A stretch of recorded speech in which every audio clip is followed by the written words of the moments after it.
নমস্কার কৃপা করি চরণ ধুলি দাও শিরে আমার দুর্গমে প্রদীপ বৈশ্য করতে পারে নবতের মোহ কৃপা দশটি দানে নাও সন্ত সন্ত অবলম্বন কৃপা দশটি দানে নাও সন্ত অবলম্বন কৃপা দশটি দানে নাও সন্ত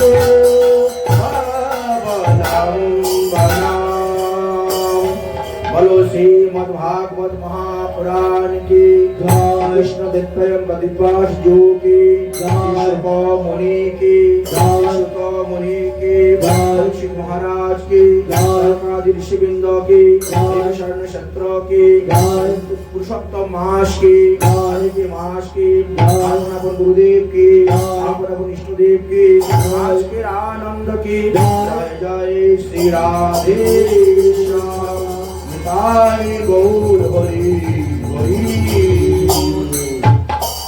परमहंस शिरोमणि सुखदेव गोस्वामी पाद आसन्न मृत्युग्रस्त महाराज परीक्षितेर सभाते गिये যেভাবে শ্রীমদ্ ভাগবত সপ্তাহ জ্ঞান যজ্ঞ করেছিলেন সেই ক্রম অনুসারে আজ হলো তিনার ষষ্ঠ দিবসের পাঠ।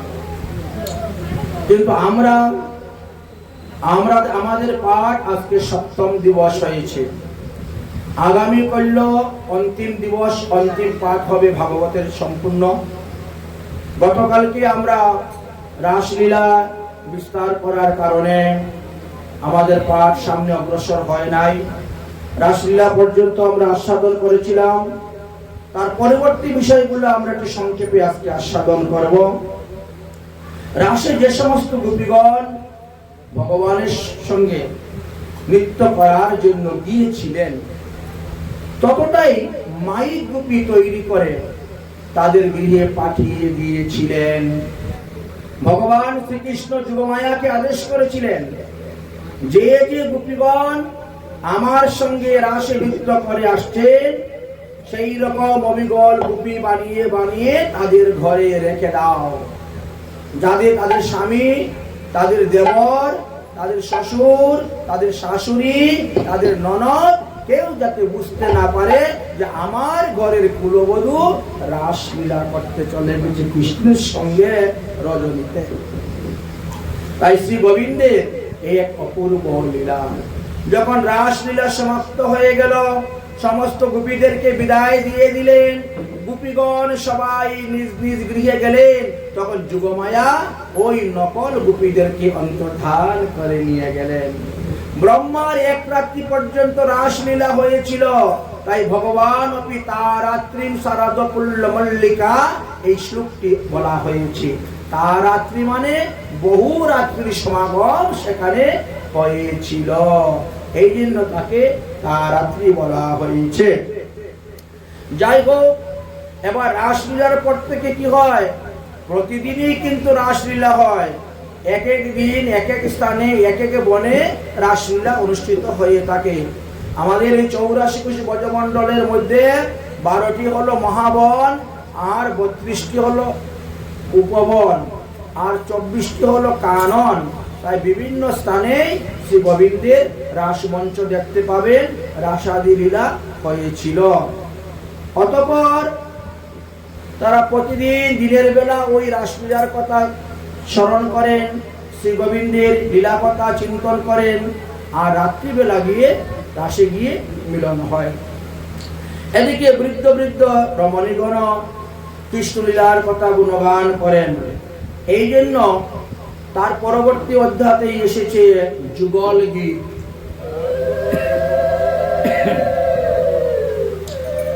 আমরা প্রথমে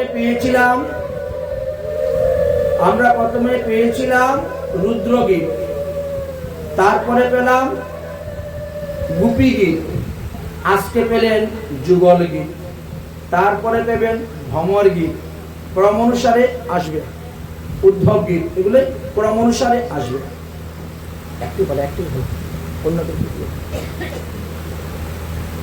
তো যুগল গীত কেউ হয়তো মনে করতে পারেন যে এই যুগল গীতের মধ্যে কি আছে।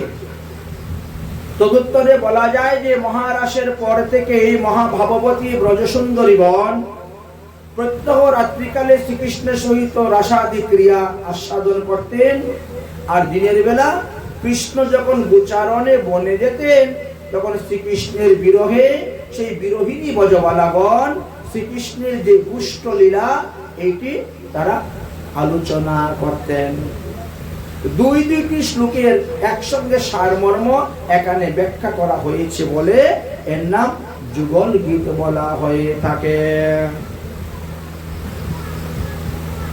প্রথম দুইটি যুগল শ্লোকের দ্বারা গোপীদের বিবাহ বিরহের কথা আলোচনা করা হয়েছে। তারপরের তিনটি যুগল শ্লোকের দ্বারা পূর্বাহ্ন লীলা কথা আলোচনা করা হয়েছে। তারপরে তিনটি যুগল শ্লোকের দ্বারা মধ্যাহ্ন লীলার কথা আলোচনা করা হয়েছে।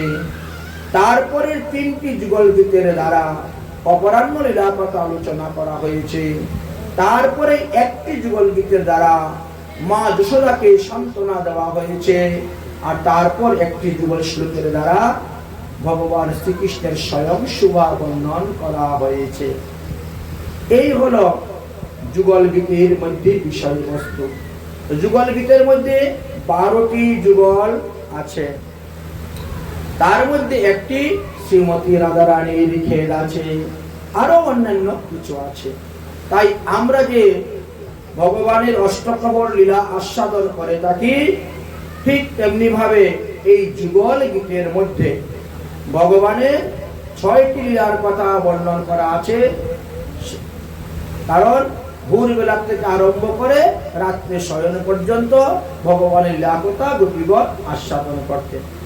মা যশোদা বড় চিন্তা করছেন, গোপাল তো এখন অনেক দূর দূর গোচারণ করতে যায়।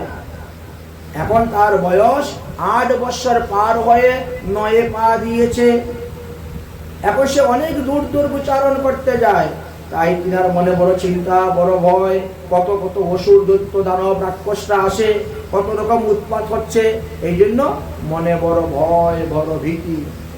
শ্রীরামকে বলতে, শ্রীরাম তোরা কিন্তু মধ্যখানে রাখবি গোপালকে, সব সখারা চতুর্দিকে থাকবে আর সর্বদা গোপালকে মাঝে রাখবে, যাতে তার উপরে কোনো আপদ বিপদ না হয়। শ্রীরাম বলছে, ওমা চিন্তা করিও না, আমরা যখন গোচারণ করতে যাই তখন দিব্য দিব্য দেবতারা পর্যন্ত আসে আমাদেরকে দেখার জন্য, আমাদেরকে রক্ষা করার জন্য। আচ্ছা দেবতা আসেন, আচ্ছা বলতে একটা দেবতার নাম কি? বলছে নাম তো বলতে পারবো না, তাহলে আকৃতি প্রকৃতিটা বল, তাহলে আমি বুঝবো কোন দেবতা এসেছে আমার গোপালকে দেখতে, আমার গোপালকে রক্ষা করার জন্য।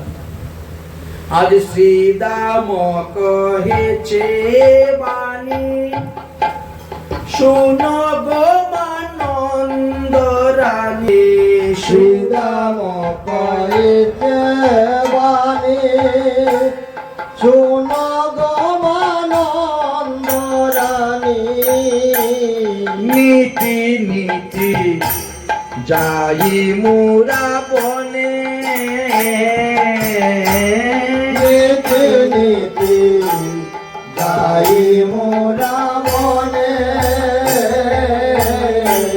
নীতি নীতি যাই মুরা বনে। নীতি নীতি যাই মোরা বনে। যতে তোরা খালো মিলি, মাঝে রাখি বনমালী। যতে মোরা কালো মিলে, মাঝে রাখি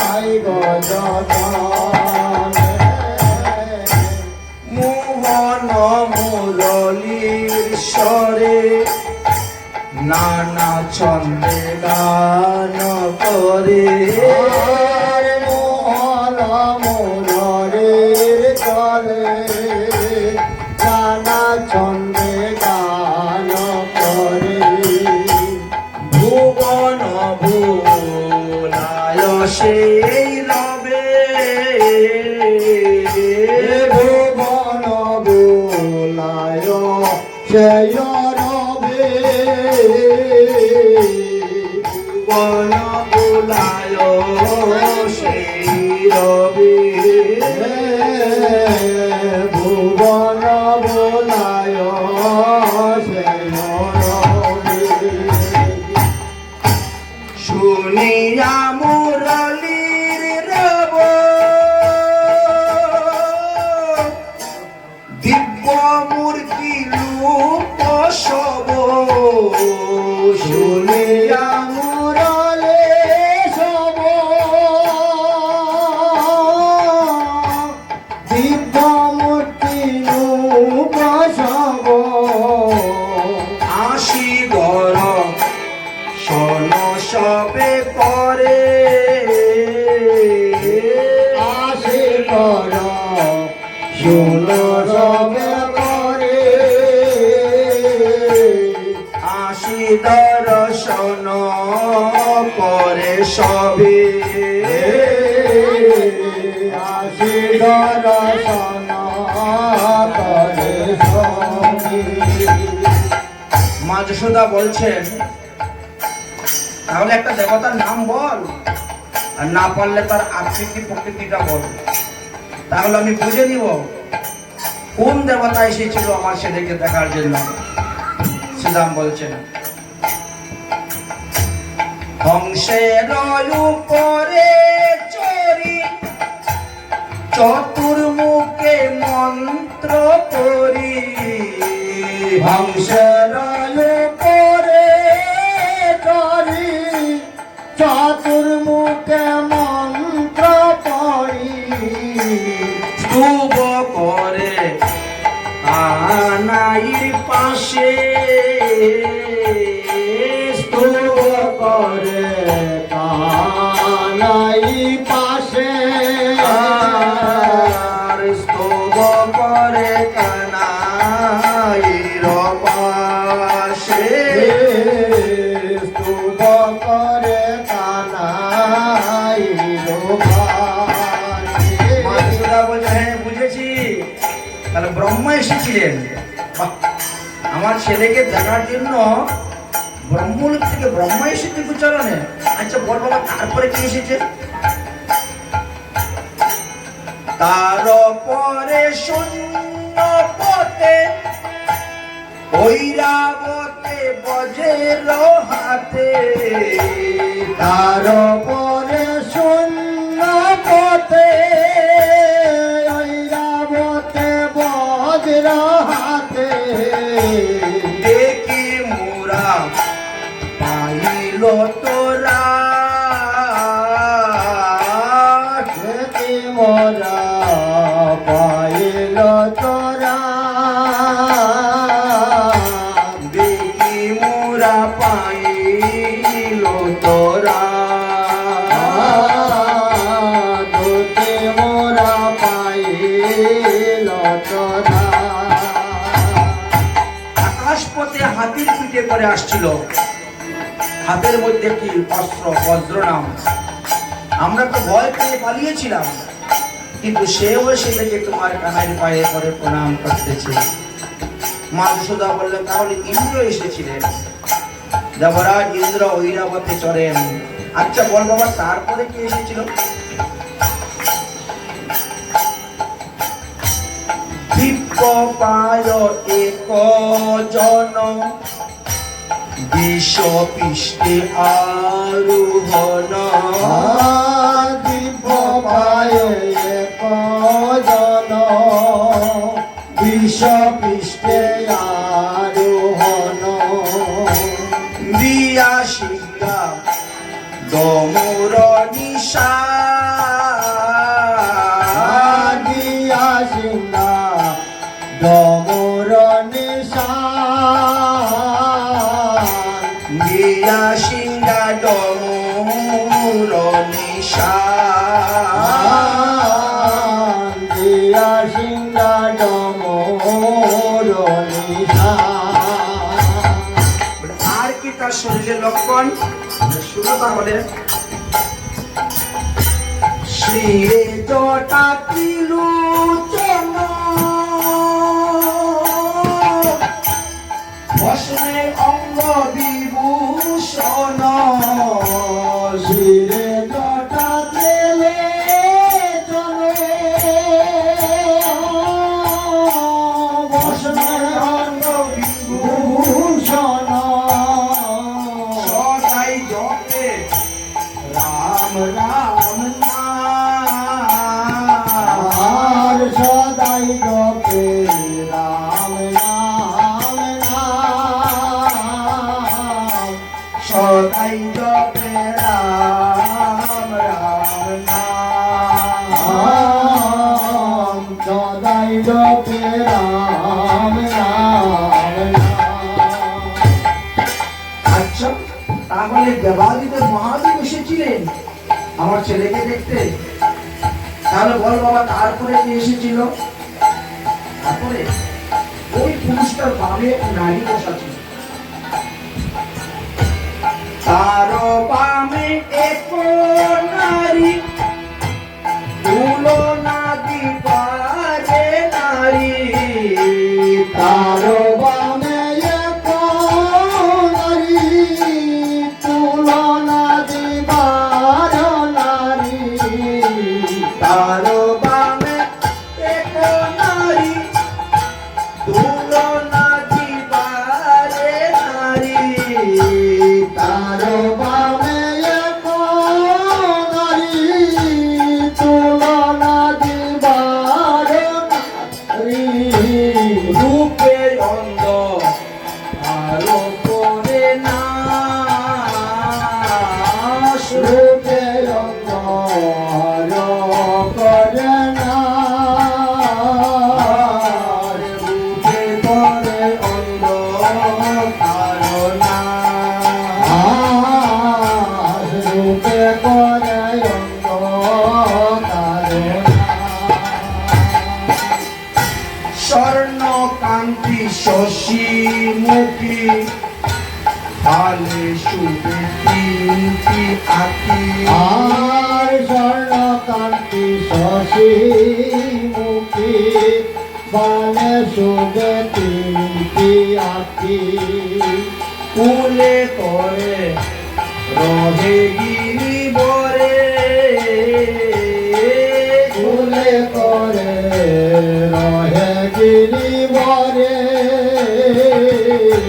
কুলে করে রহে গিরি বরে ফুলে করে রহে গিরিবরে। সেই রমণী তোমার কানাইকে কুলে করে নিয়ে বসে বলে চিন্তা করিস না আমি আছি এই বনের অধিষ্ঠাত্রী দেবী আমি তোমাকে রক্ষা করব কোনো ভয় নাই তুমি মনের আনন্দে গোচারণ করো ও মা কি বলবো সেই রমণীর 10টা হাত কুলে লইয়া গিরি বলে ননি খাওয়ায় 10 পরে ফুলে লইয়া গিরিবরে নানি খাওয়ায় 10 ভরে। কত ননি আয় তার হাতে কত ননি তায় তার হাতে কত ননি খায় তার হাতে কত ননি তায় তার হাতে। আর কি করে জানো বলে ঘরে বাচ্চা কানো আনন্দেতে চড়াও ধেনু বলে ওরে বাচ্চা কানে আনন্দেতে চড়াও ধনু। কাননেতে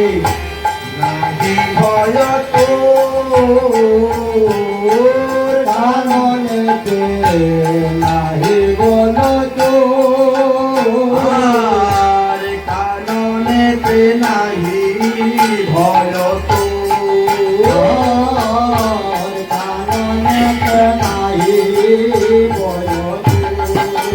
মা যশোদা বলছে, বুঝেছি, মা দুর্গা দেবী এসেছিলেন। আচ্ছা বল বাবা, তারপরে কে এসেছে? বলছেন, গজমুখে প্রজন মুশিকেতে আরোহণ।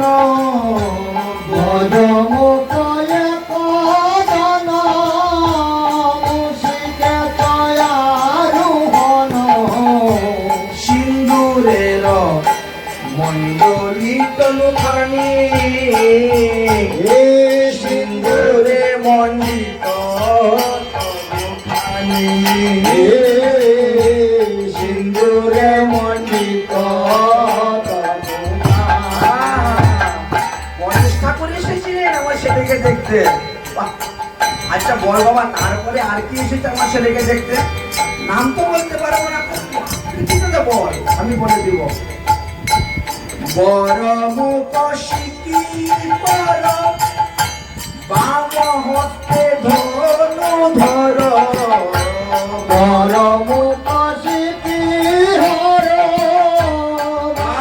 হস্তে ধনু ধর, কি বা তার উচার লাবণী। কি বা তার উচার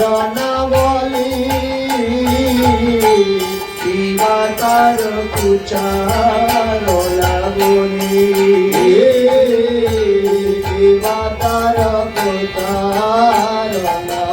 ও বুঝেছি বুঝেছি, কার্তিক ঠাকুর এসেছিলেন। এইভাবে কত কত দেবতারা আসেন। অতএব তোমার গোপালের জন্য তুমি বিন্দু মাত্র চিন্তা করিও না মা, আমরা তো সবাই আছি। এই স্থানে আমরা অতি সংক্ষেপে জীবন গীতের কথা বিশ্রাম দিচ্ছি, তার পরবর্তী বিষয়। অনাদির আদি শ্রী গোবিন্দ গোচারণ লীলা করতে করতে এভাবে বেশ কিছুদিন গত হয়ে গেছে। ভগবান শ্রীকৃষ্ণের বয়স এখন 11 বৎসর হয়ে গেছে।